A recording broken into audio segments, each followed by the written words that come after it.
Bienvenidos al audio estudio de la Biblia.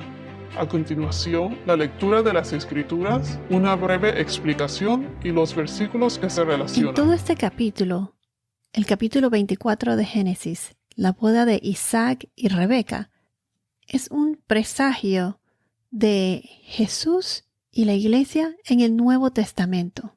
Si Isaac es un tipo de Jesús, ciertamente entonces Rebeca es un tipo de la iglesia, o sea, la novia de Cristo. Mencionamos quiénes conforman lo que se le dice la iglesia de Jesús. Pues su iglesia son los creyentes, los que han aceptado a Jesús y tienen una relación con Él. Los creyentes que al aceptar a Jesús han sido separados para el novio. La iglesia se representa como la novia de Jesús. Jesús es el novio, en inglés el bridegroom. Y nosotros los creyentes somos la novia de Jesús. Representamos a the bride en inglés, la novia.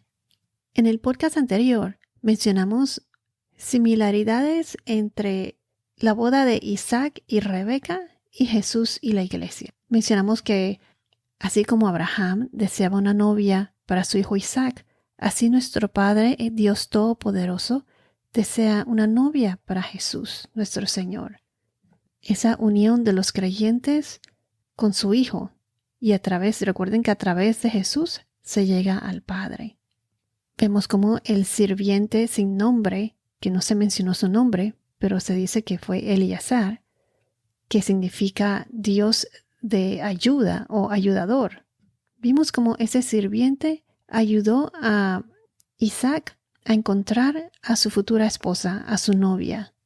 Asimismo, como el Espíritu Santo nos ayuda a seguir el camino de Jesús. El Espíritu Santo es nuestra guía. También, por medio de este siervo de Eleazar, del ayudante, la novia es conocida, escogida por Dios, llamada y llena de regalos. Vimos que tanto Rebeca como la iglesia, la novia de Isaac y la novia de Jesús, los dos son escogidos para el matrimonio antes de que ellos mismos lo supieran. Rebeca fue escogida por Dios. Y Dios también nos escogió a los creyentes. Nos escogió en Cristo antes de la fundación del mundo para que fuéramos santos y sin mancha delante de Él. Él nos predestinó en amor, nos predestinó para adopción como hijos de Dios, coherederos mediante Jesucristo. Y todo debido a su gracia, porque ese fue un regalo que nosotros no merecemos. Gracias a Jesús tenemos los creyentes, su iglesia, tenemos la libertad y acceso a Dios por medio de la fe en Él. Vimos que tanto Rebeca como la iglesia, los creyentes, el cuerpo de creyentes, somos destinados para compartir en la gloria del Hijo. Rebeca fue destinada para Isaac y los creyentes, la iglesia, fue destinada para Jesús, para vivir en la gloria de Dios, la vida eterna. Vimos que tanto Rebeca como la iglesia, ambos, conocen al Hijo por medio de un ayudante. Rebeca por medio del siervo y la novia de Jesús, la iglesia, o sea, los creyentes de Jesús, lo conocen por medio del Espíritu Santo. Vimos que Rebeca lo dejó todo atrás para estar con Isaac. Su vida fue transformada, su vida cambió radicalmente. Asimismo, como la iglesia, o sea, los creyentes, cuando aceptamos a Jesús, dejamos todo lo malo atrás y nuestra vida se transforma y tratamos de seguir su camino. Digo que tratamos porque no somos perfectos, todos somos pecadores, nos descarrilamos a veces, pero volvemos al camino de Jesús con la ayuda del Espíritu Santo. Rebeca fue amada y cuidada por Isaac, así como la iglesia, los creyentes en Jesús son amados y cuidados por Él. Jesús siempre está con nosotros, que nosotros a veces lo pasemos por alto o no siempre lo tomemos en cuenta. Y finalmente vimos que así como Rebeca fue como comprada por un precio, cuando el siervo le dio los vestidos, las joyas, las riquezas, los anillos, también así nosotros hemos sido comprados con un precio muy alto, que es la sangre de Jesús, su propia sangre derramada sobre la cruz. Ese fue el precio que pagó Jesús por todos nosotros. Y así como Rebeca dijo, iré, cuando le preguntaron, es así como nosotros debemos aceptar su regalo, aceptar a Jesús en nuestras vidas y que Él sea nuestra prioridad. Continuando entonces, así como hubo un periodo de compromiso en los tiempos bíblicos, durante el cual el novio y la novia estaban separados hasta la boda, el día de la boda, también la novia de Cristo está separada de su novio durante la edad de la iglesia. ¿Cuál es la edad o la era de la iglesia? Es ahora mismo, la estamos viviendo. Asimismo como lo oyen, estamos viviendo en lo que llamamos la edad de la iglesia, el presente. Por lo tanto, estamos separados para Cristo hasta que Él venga por nosotros y nos encontremos con Él en las nubes. Esta profecía no se ha cumplido, pero es lo que llamamos el arrebatamiento, el rapto. Y la palabra rapto no está en español así per se en la Biblia, pero sí está en la traducción en latín. Viene de la palabra ruptura, arrebatamiento. Y en griego, la palabra griega de este término rapto se deriva de 1 Tesalonicenses 4:17, traducido como atrapado. La traducción latina de este verso usó la palabra raptura.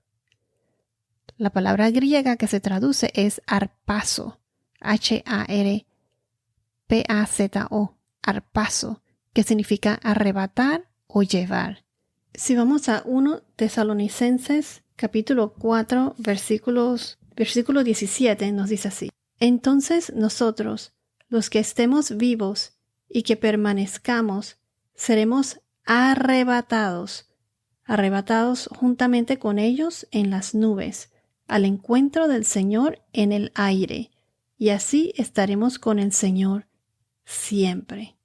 Arrebatados, harpazo.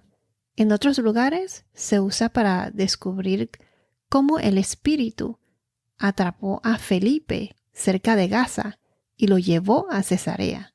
Eso fue en Hechos capítulo 8 versículos 39. Se los voy a leer. Y mandó parar el carruaje. Ambos descendieron al agua y Felipe lo bautizó.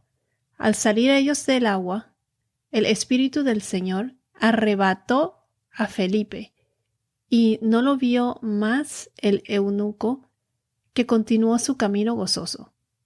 Pero Felipe se encontró en Azoto y por donde pasaba anunciaba el evangelio en todas las ciudades hasta que llegó a Cesarea. Esto fue cuando Felipe se encontró con un eunuco en el camino y el eunuco le pidió pues que le explicara lo que él estaba leyendo, lo que decía el profeta.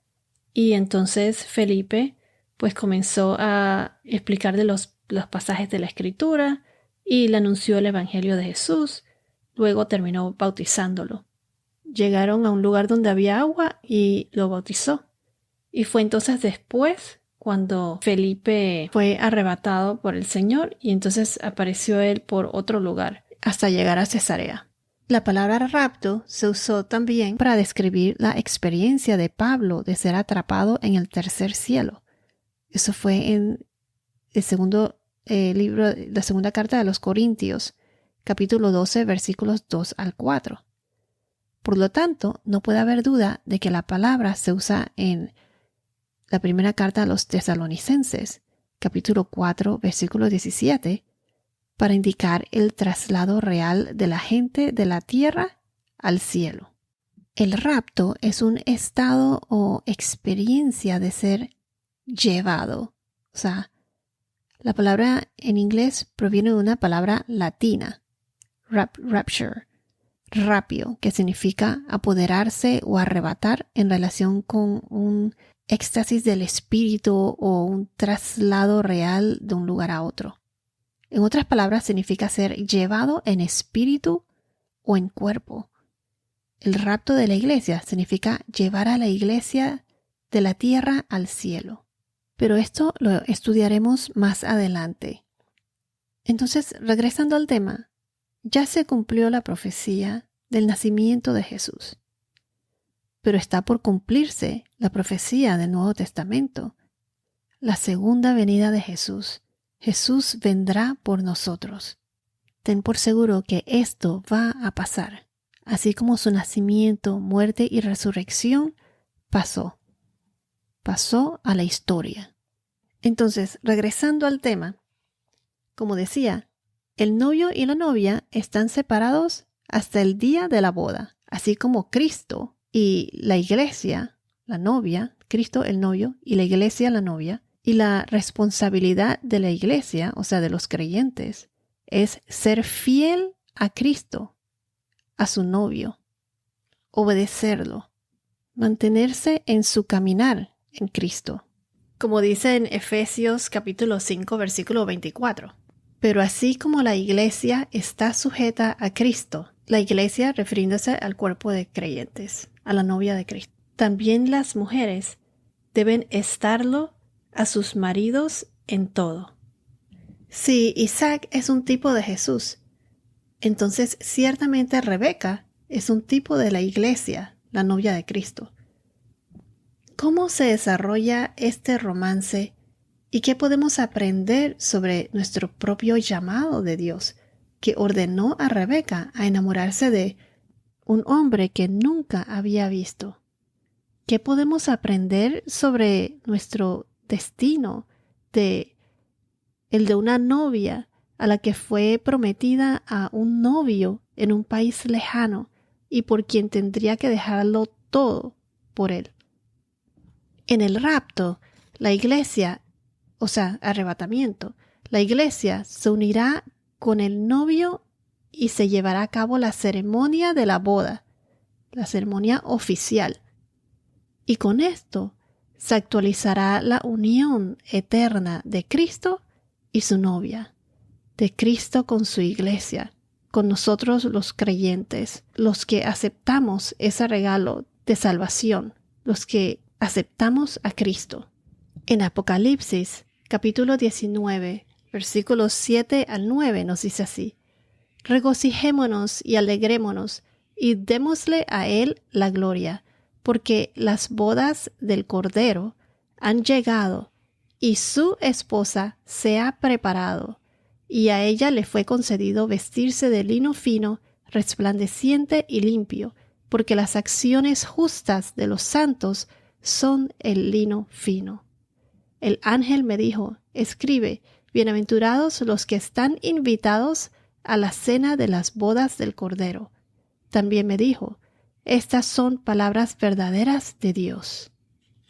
Apocalipsis capítulo 21 versículos 1 y 2 nos dice: entonces vi un cielo nuevo y una tierra nueva, porque el primer cielo y la primera tierra pasaron y el mar ya no existe.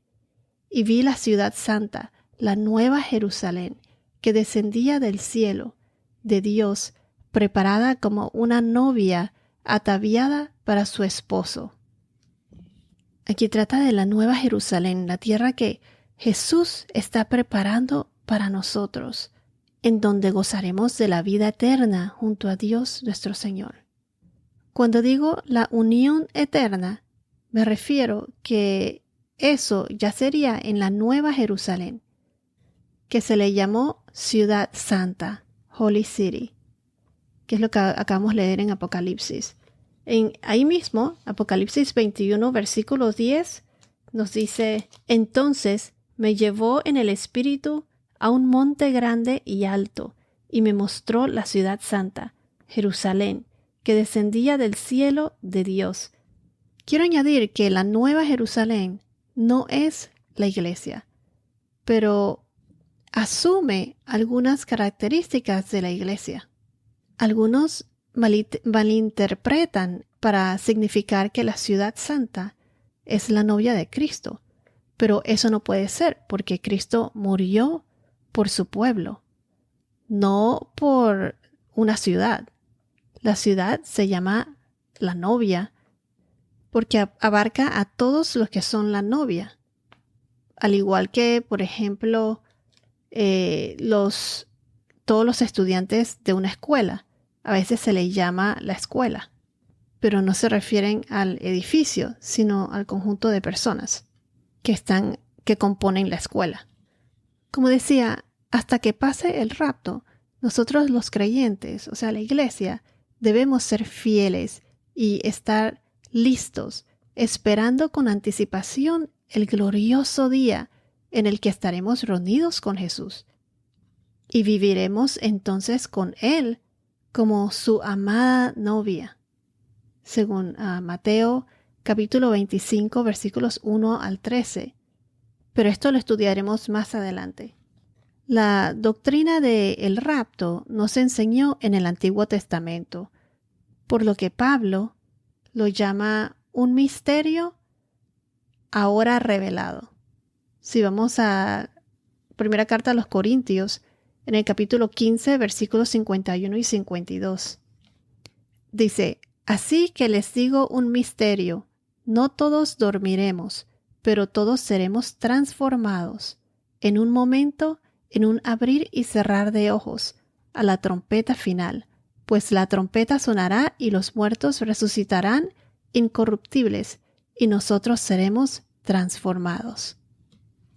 O sea que cuando nos reunamos con Jesús en el cielo, eso va a ser en un abrir y cerrar de ojos, algo rápido. Creo que más rápido que un parpadeo. Y no se sabe cuándo esto va a pasar. Nuestro cuerpo será transformado cuando nos encontremos con Cristo en las nubes, como dice aquí en la Biblia.